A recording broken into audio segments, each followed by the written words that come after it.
exclusively on Alan Wake. I came to Bright Falls with my wife, Alice. Thank you for coming here with me.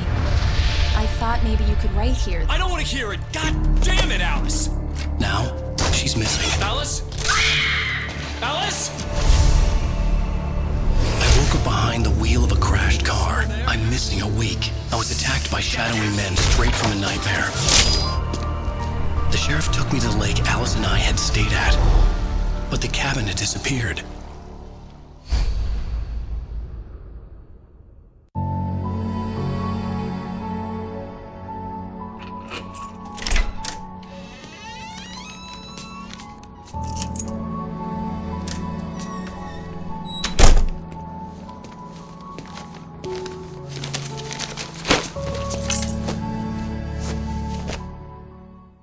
Honey, I'm home. Back here, sweetie. How was it? Worst weather I've ever seen. You should put some coffee on. It'll warm you up. Hey, handsome. This is gonna be a long night, but these shots are turning out great. I guess you're gonna need that coffee then. I'll go put it on.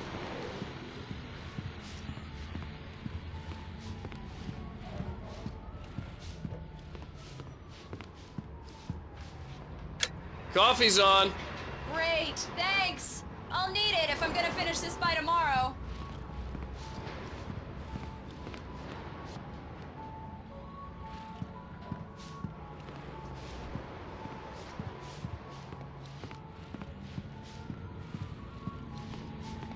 Oh, hey, I just finished those cover mock-ups. They're on your desk. Tell me what you think. No kidding. I didn't think you'd get them done this quickly. On occasion, I can perform all sorts of miracles, my dear. Oh, really? Well, you seemed to think so last night. These look really good. Oh, sure, until Barry gets his hands on them. Which, by the way, will happen over my dead body. This was a late goodbye. 13 years after I'd gotten my revenge, it had finally caught up with me. It had been a long time to bear the pain. My blood painted the snow red. A gruesome slushy dissolved all the scattered painkillers and leisurely dripped down to the sewer, mingling with the bile of the city, becoming one with it. I can see them now, my wife and my baby. Honey, I'm home. The last time was the last time. Oh, and speaking of Barry, he called. Alan! Alan, please check the fuse box. I'm right here. I'm on it, honey. Please hurry. I'm right here, baby. I'm fine. Just get the lights back on. Honey, now, it's a power please. outage. I've got the flashlight. Okay. Hi. You okay? I'm sorry. It just really spooked me. Don't worry. We'll just break out the candles. I know it's stupid, but it's just... Especially when I'm not prepared for it, you know? It gets to me. I love you. Tell me a story, writer. Okay. I used to have these nightmares when I was a kid. The dark really spooked me, too. When it got really bad, my mom gave me this old light switch. She called it the clicker. The clicker, huh? Yeah. If I ever got scared of the dark, I could just flip the switch and a magic light would scare the monsters away. Oh, sure. Here it is. Alan. Maybe it'll help you, too. Yeah, nice story, writer boy. You made that up right now, didn't you? No. Seriously. I love you, even if you are a liar. Thanks for this.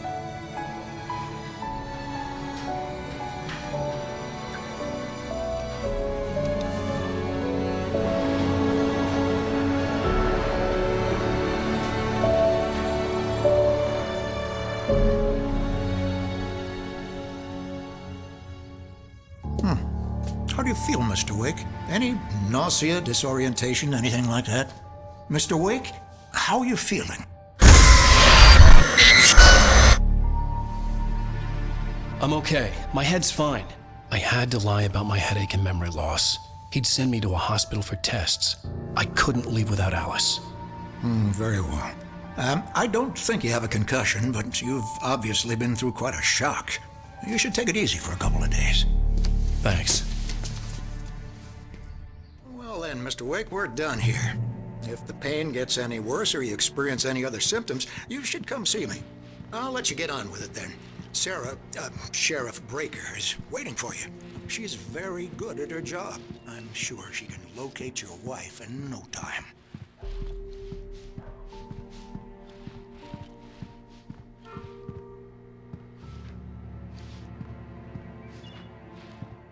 I'm sorry you had to cut your morning fishing short for this, Doc. Oh, she's a beauty, ain't she? Not the biggest I ever caught, if you can believe that coming from an old fisherman like me, but she's right up there. Now, she's a largemouth bass, which is what you're after if you prefer a lure. Now, if you want either trout or salmon, on the other hand, then it's fly fishing for you. You a fishing man, Mr. Wake? Oh, doesn't really matter, I suppose. But it can be very relaxing out there. You can't get me off the water this time of year.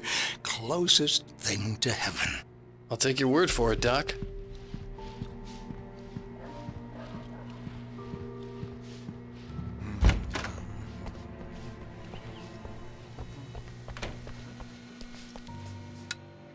Thank you for testing the lights, Miss Weaver. Everything seems to be fine. I don't have the luxury of being complacent, Deputy Grant. The bulbs will need changing soon. You can't change them in the dark. I'll be sure to take care of it, Miss Weaver. Have a nice day now. Very good. I'll come back later on to remind you, just in case. Mr. Wake, the sheriff is waiting for you in her office down the corridor. That was Cynthia Weaver. I guess you can call her the town eccentric. She used to be the editor of the local newspaper, but she's focused on, other things these days. She'd fit right in where I come from. As you can see, she's a little obsessed with maintaining the light bulbs of the whole town, refuses to step on shadows, things like that. Back in her day, she wrote about all sorts of weird things in the paper. Bright Falls has a colorful history. Of course, what small town hasn't?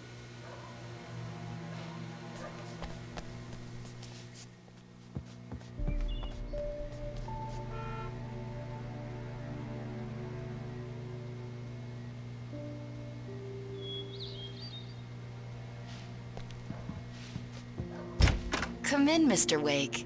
Your phone's on the desk. The battery was dead. It's charged now. Have you started looking for my wife yet?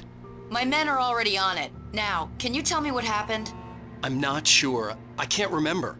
We were arguing. I walked out of the cabin. The cabin on Cauldron Lake? How did you end up at Stucky's gas station? I wanted to tell her what had happened last night, but I couldn't. She'd lock me up.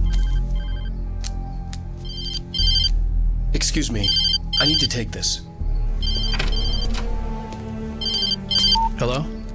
Alan, please help me. Alice? Stop talking to the law. You'll do exactly what I say if you ever want to see your wife again. Who is this? Go to the back lot.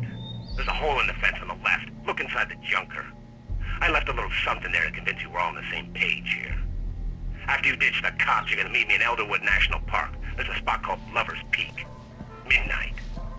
Don't do nothing stupid, pal. We're watching you.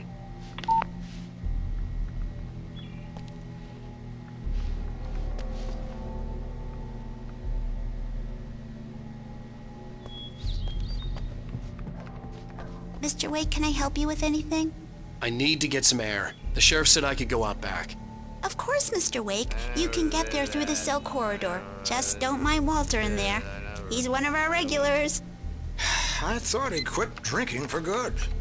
Oh, no such luck. He went on a bender and beat Danny pretty badly. He started shouting like that the moment he woke up. Yeah, it's Mulligan here. I'm at Stucky's gas station with Thornton. There's no sign of him. Over. Wait. Yeah, this is Thornton. Look, we've located the parade float. It's here. That's some good news, right? Stucky was supposed to be driving it at the rehearsals today. Over. Oh, give me that. Mulligan here. Looks like someone really thrashed the garage. Over. Okay, roger that, guys. Keep looking for Stucky. Jane's out. Hey! Please help me, man! hate this! I can't stand the dark anymore!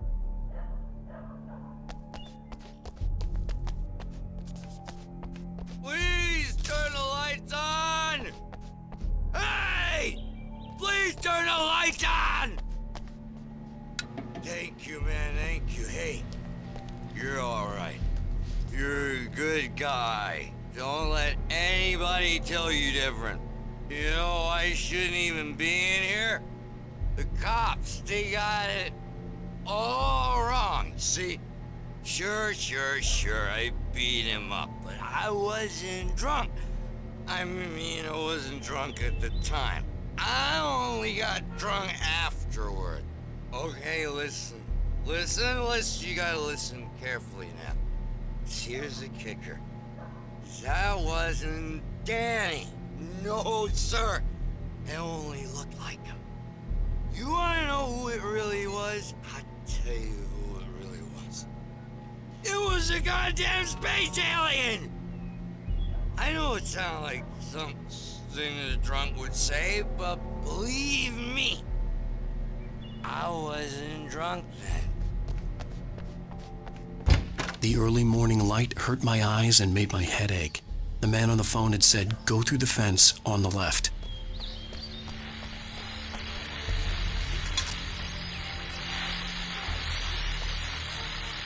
Well, folks, it's been another long night, and it's about time for me to sign off for a while. God knows I need my beauty.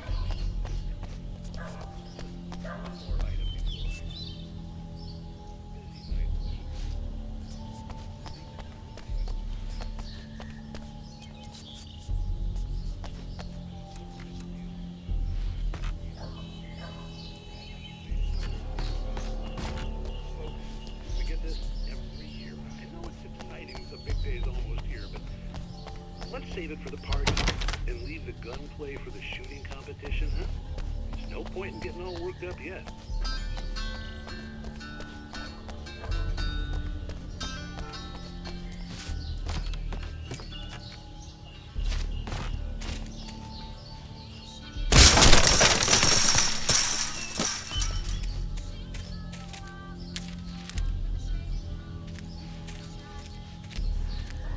Alice's driver's license had been placed on the front seat. The caller meant business.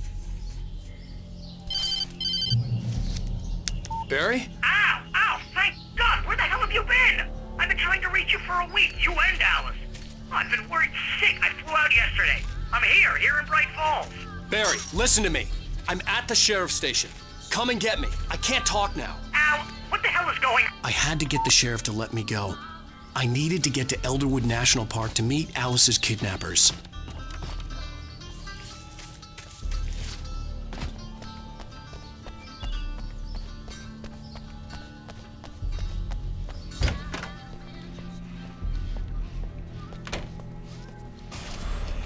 A writer is a light that reveals the world of his story from darkness, shapes it from nothingness. The way a sculptor carves a statue from a block of granite. If I stop, the world I'm making dies. Darkness will reclaim it. It's a long... Marvelous, Sarah. I just wanted to settle all the damage the Anderson brothers might have inadvertently caused. Are you feeling any better, Mr. Wake? I'd like to leave. Am I free to go? Well, we still need to talk about... Am I under arrest? No, of course not. But I need to know where you'll be staying so I can get in touch with you. I'd avoid the motel. The Majestic is known for its roaches. The cabins at Elderwood are pretty nice, though. That sounds perfect. I'm Dr. Emil Hartman.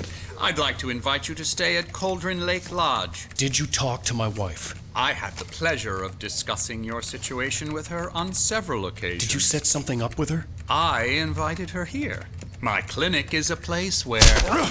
Hey! Oh, my! Take it easy. Hey, nobody move! Get your hands off of my client! Who are you? I'm Barry Wheeler, his agent.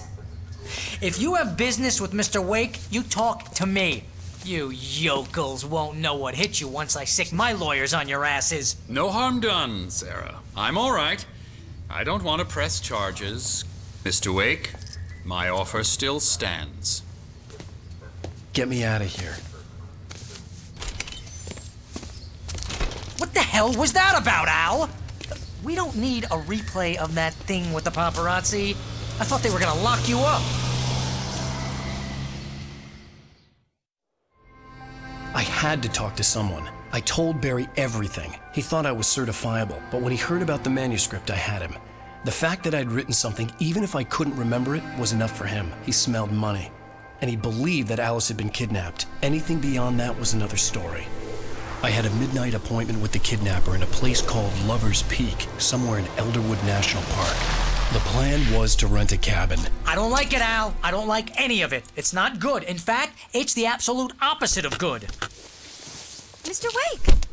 Barry, you found him! Hi, Rose. Oh, wow. I was just thinking about you, too. Great. I was just bringing Rusty some coffee. He's on the balcony, looking after Max. Poor thing. I really need to go. Great to see you again, Mr. Wake. Later!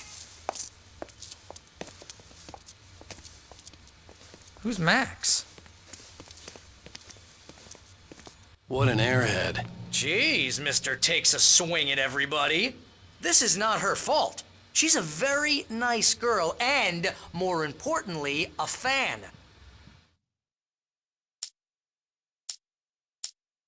It's true what they say about the fall and the sudden stop at the end. I'd lain here in the snow while the lurid chain of scenes that had led me here kept playing in my head. A rerun of my own private snuff movie. A memory of my corpse. Alone at my own wake. Thinking in metaphors again. The femme fatale was gone. Only a sour taste remained of the kiss that killed me. In spite of its human mask, to describe the dark presence as intelligent would have implied human qualities on something decidedly inhuman. Nonetheless, it found the one spot in the diner that was dark enough. Some light spilled into the corridor, ravaging it. But it took the pain. Horrible as it was, the writer would soon fix that. He would be coming to the one place where it still had power. The kidnapper fired his gun one last time, and the shadow vanished into the darkness it had come from. See? Nothing to it, Wake. The thought of Alice in his hands was revolting. We stood on the wooden platform of Lover's Peak, the waterfall and the mountain behind us, the lights of the radio mast blinking red in the heights above. I fought with the urge to take a swing, force myself to speak. Let's cut the act now. Where's my wife?